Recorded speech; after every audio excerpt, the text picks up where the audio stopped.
So good day mga boss, panibagong araw, panibagong vlog. So yan, so magvo-vlog tayo ngayon.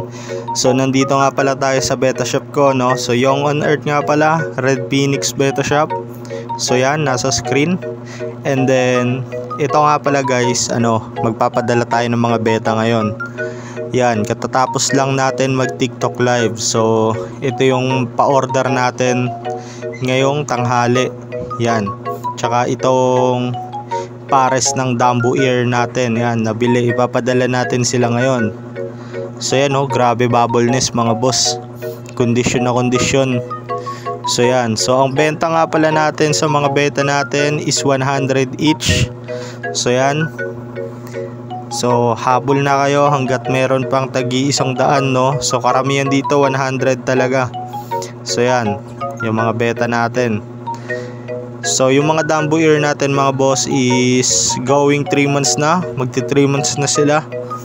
So pero ang size nila is na yan, going regular size, junior yan, junior. So yan, meron din naman tayo ditong mga ibang beta, no. Yan, so pares-pares yan mga boss. Yung iba naman single male lang, no, dahil nagkakaubusan din tayo ng mga female dito. Hindi rin talaga mabilis hindi rin talaga nagtatagal ang mga female beta dahil maraming gusto mag-breed. So yan mga boss, meron din tayo ditong ito, Dumbo Ear din to yan, pero ang dito is magme-male pa yung female niya, no, late pa, no, pero dito same male to. Yan, same male yan, Dumbo na yan, 100 each lang din yan. Mga short fins na Dumbo Ear, elephant ear mga boss. And then meron din tayo ditong isang pair ng yellow, yan yellow banana.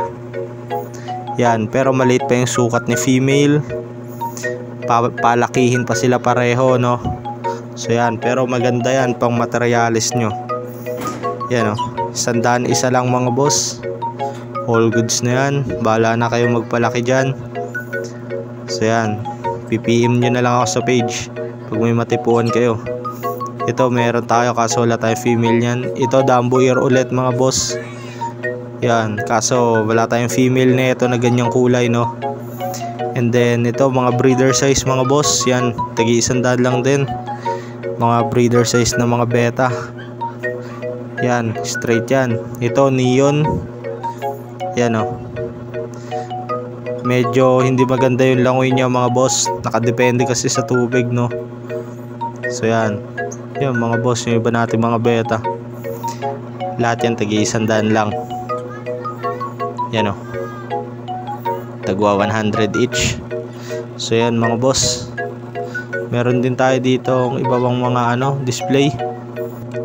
So konting tips lang mga boss habang nagbabalot tayo ng beta, no. So pag magbabalot nga pala tayo ng beta is panatilihin natin doble at malinis yung tubig, no. Yung hindi sila yung masisiraan sa biyahe, kasi kapag nasira yung tubig niyan, possible magkasakit o mamatay yan sa biyahe mga boss. Tsaka lagi natin tandaan, kalahating tubig, kalahating hangin yung ititira natin sa beta natin para humihinga sila kahit papano. So yon mga boss, nakapagpa-shoot na tayo, and then oras ngayon is gabi na. Yan, so napisa na yung BBS natin na tinimpla. So magpapakain muna tayo ng mga beta natin dito sa lapag, no. Yan, dahil kaninang umaga Tubifex, ngayong gabi BBS, no. So pakainin natin sila. Pero itabi natin tong BBS dahil ito yung ibibigay natin sa mga grow out. Yan, so yung mga pasobra nating BBS papakain natin dito sa mga naka-jar. Yan, so dami nating beta, dami nating pakainin. Yan, pero mabilis lang naman yan, basta gamitan lang natin siya ng ng turkey buster. Tsaka dito mga boss, papakainin natin to. Yan, copper na plakat, no.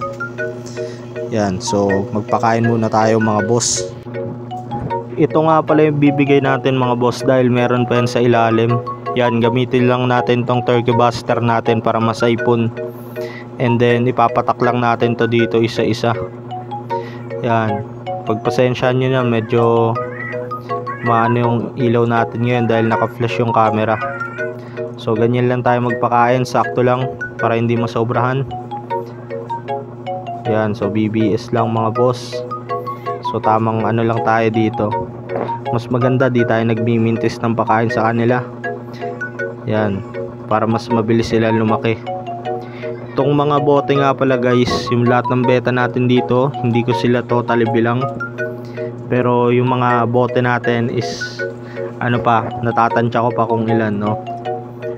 So yan, ang dami natin beta ngayon. So tuloy-tuloy kasi yung breed natin eh. Yan.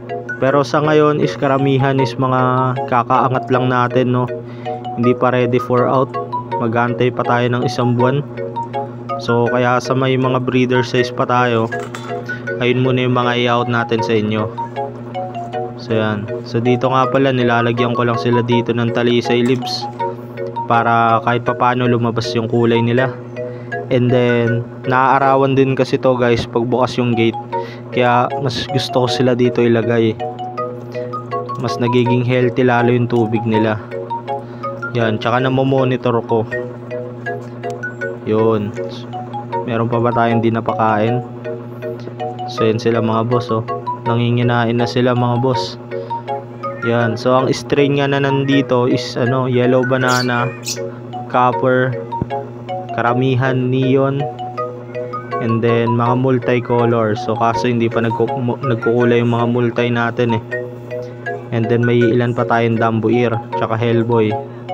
Yan, so mag-aantay pa tayo ng ilang buwan na naman bago natin may angat to. Pero mabilis lang naman to, basta tamang pakain lang. And then tamang tubig lang para sa kanila. Yan, so all goods na yan. So yan mga boss, napakain na natin sila lahat. So yan, nagfi-flare na yung mga beta natin dito. So may napansin talaga ako dito guys, ipangit yung langoy ng neon beta na to.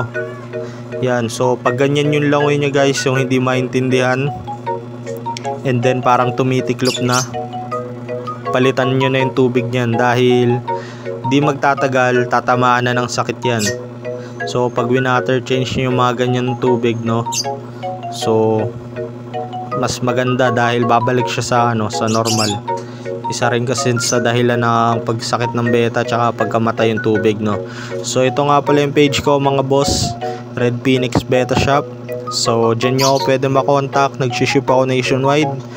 Nagti-TikTok live din ako, yung on earth din, no. So